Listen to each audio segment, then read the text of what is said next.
Tired of bloating, fatigue and sluggish digestion? Meet your gut's new best friend, NutriHealth 365's microbiome supplement. Restore balance, boost immunity, and feel amazing from the inside out. Smart delay release capsules, real results. Gut health just got personal.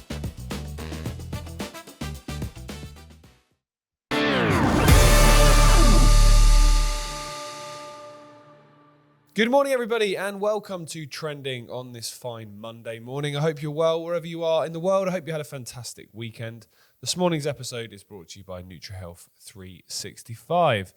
Right, let's dive into the anti-war president that's doing, well, quite a few things that are quite pro-war, I have to say.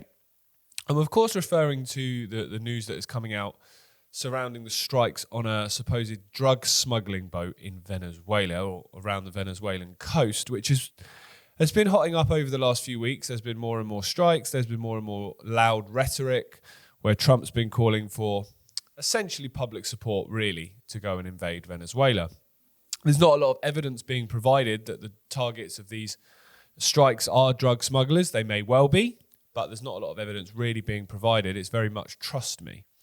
However, the reason this has become very high profile this weekend is because of an order that is claimed to have been given by the Secretary of Defense or Department of War head, Pete Hegseth. Now, these strikes are supposedly striking drug smuggling ships en route to the US. So they're stopping drugs from coming into America. Now, if that is true, lots of people would argue that's right. However, like I say, there's not a lot of evidence being provided that this is true. We know that during the first Trump administration and through the early Biden administration, the war with Venezuela and the attempts to overthrow the Venezuelan president became very, very high. And there was an attempted coup, but the military didn't back the new US-appointed leader, and therefore it all kind of fell apart, and the leader, Maduro, is still in charge. Now, I'm not sitting here claiming to be a fan of him. I don't know too much about him, but what I do know is not great. However, what I know about the person they were trying to install instead is that they were a US puppet. See where that has worked for other countries in the Middle East, in North Africa. It hasn't. Clearly, they were trying to get that guy in charge so they could essentially make Venezuela a satellite state of the US. We know they've got large oil reserves. Trump's openly talked about that. So it's clear that they obviously want Venezuela. Venezuela is also on the list of countries that didn't at one point have a Rothschild-owned central bank. Funny how so many of those that didn't have a Rothschild-owned central bank do now and seem to have been invaded since the turn of the millennium. Interesting. I'm sure that's just a coincidence and absolutely nothing to worry about. But you'll see some footage here from a Twitter page called Call to Activism. And you'll see an interview here with a Congressman, Mike Turner, who serves on the House Armed Service Committee. And they say they've opened a formal investigation into Pete Hegseth for what apparently is an order. This was first published in the Washington Post over the weekend, an order where he claimed to give the order, I should say, to kill everybody on the boat, no survivors. Now, in rules of war, it pains me to even say that expression, the fact there is rules of war. The fact that there needs to be is just tragic when you look at the fact we've got one planet and we're all people are trying to kill each other. It's absolutely abhorrent, really. I can never understand that mindset, but anyway, it happens, and it seems to have been something that's happened right throughout history, right back to when we were tribes banging rocks together. So maybe we can try in the future not doing that, but we'll see. We'll see if we get there. But essentially, in the rules of war, first strike, if there's survivors from that strike and you then strike again to kill the survivors, that's an act of war. Now, by Pete Hegseth giving the order, or allegedly giving the order, saying kill everyone, he's essentially said, like I say, kill everyone, no survivors whatsoever. So what this claim is that there was a strike on this ship, and there was then 2 people held on to the ship's wreckage that survived the initial attack, and then they striked again, killing those survivors. Now, Pete Hegseth has denied that he gave the orders to kill everybody on the alleged narco-boat. He's called it fake news, which is just a MAGA line to shut down a conversation that they don't want to have. So to read this story here from The Guardian, US Defense Secretary Pete Hegseth has declared recent reporting that he may have illegally ordered all people to be killed in a military strike in the Caribbean fake news, adding that a series of strikes on people in boats has been lawful under both the US and international law. The claim is that these reports were fabricated, inflammatory, derogatory, reporting to discredit our incredible warriors fighting to protect our homeland. Nowhere else in the world that I've been to personally are the military more indoctrinated, and the public, to be fair, more indoctrinated to believe that the military are just heroes protecting democracy than the United States of America. How's that worked out? How's that worked out for the millions of soldiers over the years that have died? The hundreds of thousands probably of soldiers that have died. The people that are growing up now without parents because of these decisions, because their loved ones were their parents, their mothers, their fathers, their brothers, their sisters, their sons, their daughters were fighting somewhere, not on American soil, to supposedly protect their homeland. How's that worked out? Well, it hasn't, has it? The fact they've even renamed this the Department of War, that this guy is in charge of, just tells you it's not about defense, it's about war. But the Washington Post, as I said this week, reported that he said, kill everybody traveling on a boat. That was surveilled by analysts on the 2nd of September, so it's a few weeks ago now.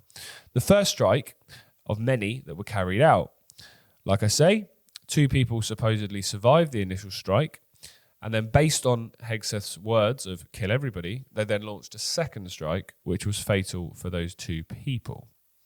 Now, there's always internal political arguments in America between the right and the left, between the Democrats and the Republicans, and they're always very much looking to one-up and embarrass each other. However, when it comes to conflict and when it comes to war, they're generally on the same page. Hence why, whether it's Bush, whether it's Obama, whether it's Trump, whether it's Biden, whether it's Trump again, there always seems to be conflict, there always seems to be airstrikes, there always seems to be invasions of various different countries. It doesn't matter whether it's right, whether it's left, whether it's anything in between. The same Department of War continues. Now, Pete Hegseth, for those of you around the world that are not aware of him, you'll see here a tweet that he's put up. For your Christmas wish list, and it's a picture of a book, I'm assuming a nod to Benjamin Franklin there, targets narco-terrorists. Now, as you can see, it's a cartoon of a US cartoon striking people in boats smuggling drugs. Now, this man is supposedly in charge of defense and protecting the United States of America. This is the kind of juvenile, pathetic tweet you'd expect from a child, from a teenager. Yet this guy is supposedly one of the most important people in the country. He's supposedly an official who has the military at his disposal. He's making orders and making calls like who survives and who doesn't. It's literally like a group of children playing a video game. Like, I remember when I was a teenager, Call of Duty 4 Modern Warfare was a massive computer game. I never got it, never really been into those sort of games. But it became a massive, massive game that took off all around the world. These guys are just playing that. They're just playing. The difference is they're not computer-generated characters in a video game. They're real people's lives. But essentially, it's the same principle to them. Because like when you're sat playing the game, playing with the Xbox or PlayStation controller, you're not in the moment, you're just pressing the buttons. These people are exactly the same. They're not on the boats, they're not in the planes, they're not on the ground. They're sat in the White House, they're sat in the Pentagon, they're sat at Langley, pressing buttons, or in fact telling other people to press buttons. And it leads to a very interesting point, which we're gonna finish this first part on. Now, this is a congressman, a former military congressman in the US, called Kelly. And here's what he has to say here on ABC News, describing what decision the troops, Air Force, Navy have when they're given orders like this. You can certainly go to the judge, advocate generals, the lawyers, and have a discussion about it. If you don't have time, you just say simply, I'm not going to do that. That's against the law. It puts a lot of burden on the troops to make a decision in real time. It puts a tremendous amount of burden on officers in the military, but that is their responsibility and they can figure out, a reasonable person can tell something that is legal and something that is illegal. So would you refuse these specific orders to strike drug boats if you were still in uniform? Well, the difference between the initial strike and what is being reported, as a second strike, and those things are different. I think this administration has tied themselves in knots, the explanations that we have received on how this is all legal. And I was saying weeks ago, my concern is with the service members, that we're gonna put these individuals in a really, really tough decision, in a tough place. And they may find out, down the road that they did something that is illegal. It is not fair to them. That's why we need presidents and Secretary of Defense who understand the Constitution, who understand the rule of law, and have more respect for the Constitution and the country and service members than the whims of a president. Okay, that's Senator Mark Kelly there.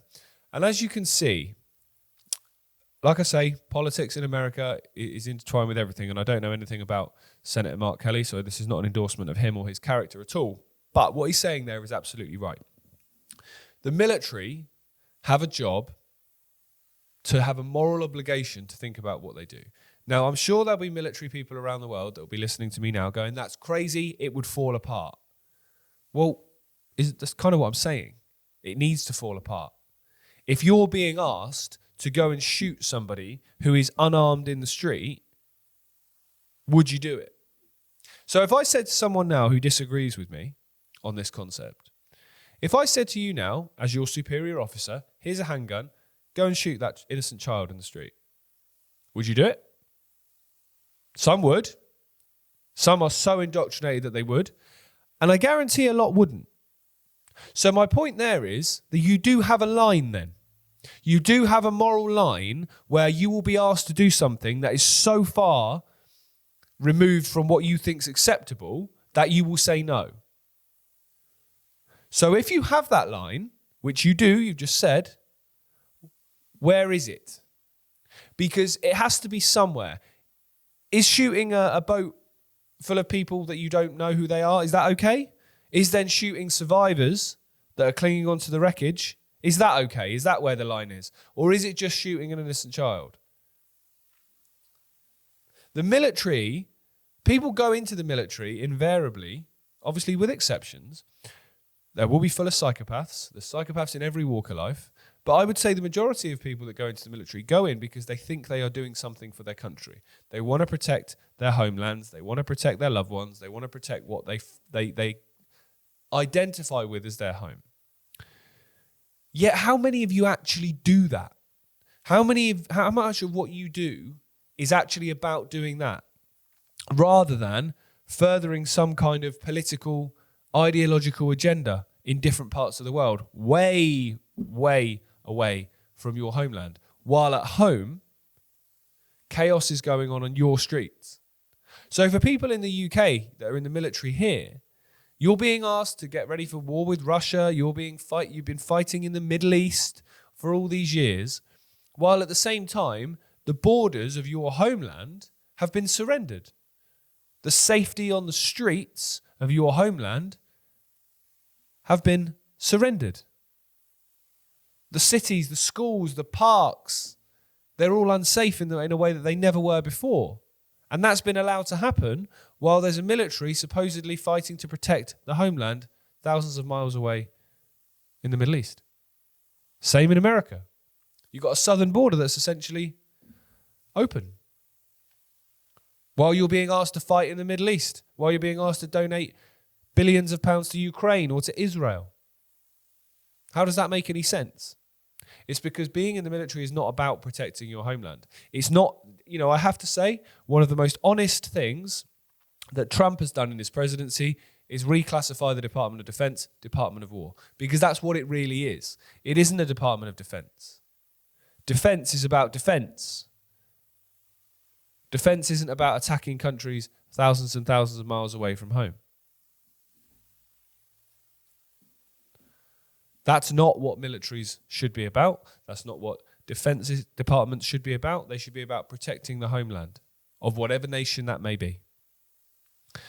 And I do agree with this senator here, that in the military, you should have a moral obligation to look at what you're being asked to do and ask yourself, I mean, in this interview, I'd go one step further than him. He talks about what's legally okay and not okay. I talk about what's morally okay and not okay by your sense of morality.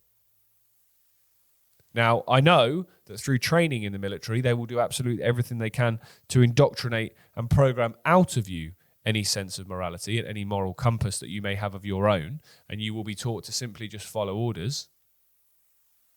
However, there is still a human being in there. There is still consciousness in there that can override all of that, that can look at what you're being asked to do and say, you know what, no, I'm not going to do it. And I'll go one step further as well and say this needs to be into all public services. This needs to be into the police as well. This needs to be into medical workers. You know, how many people in the COVID years injected people with midazolam? Did you morally believe that was right? The police shut down businesses. They're arresting people for posts on social media. Do you believe that's morally okay? And obviously in the very, very, very extreme cases, the military are being asked to carry out strikes on civilians. Do you think that's okay? Whether that's people in the IDF, whether that's people in the Russian military, the Ukrainian military, the US military, the British military, whoever it is, do you think that's okay? Forget your superior officer's orders. Do you morally believe that is right? Can you look yourself in the mirror? Can you look at your kids at night and know that you're morally, anything other than morally bankrupt? Because we're getting to a time now where the elite, the people in positions of apparent power, are becoming so extreme, not only in their rhetoric, but also in their actions, and they can do none of it without you essentially doing it for them. So this guy absolutely is right. You need to ask yourself the question, not just what is legal and illegal, but what is morally right. As Martin Luther King said, one has a moral obligation to disobey unjust laws. There's laws saying that all manner of things are okay, but morally they're not. Okay? It's time to start calling this out for what it is. I know people have always been, we need to be careful, you need to be careful, otherwise it's, no, enough's enough, it's too late in the day now. We can't pussyfoot around this anymore. You're with us or you're against us at the end of the day now. When it comes to the future of our families, when it comes to the future of this planet, basically, we can't pussyfoot around anymore. There's only one side to be on, and it's the side of humanity. And if you're not on that at this stage, I don't know what you've been doing. So we'll see what happens over the next few days with this story. Trump's very happy to chuck people under the bus when it suits him, so this is what may well happen. I don't believe for a second that Hegseth did this without approval from higher up, so he will possibly just be a bit of a scapegoat for this, but we will see. We shall see what happens. Right, if you're watching with us on Twitter or YouTube, that's it for the free version of the show. Head over to iconic.com, click the link in the description or the first comment on Twitter, and watch the rest of the episode. We're going to get into a bit of the SAS here in Britain. We're going to talk about the budget last week, and we're going to talk about Netanyahu asking for a pardon, which is not really what innocent people do, is it? I'll see you on Iconic. Bye for now.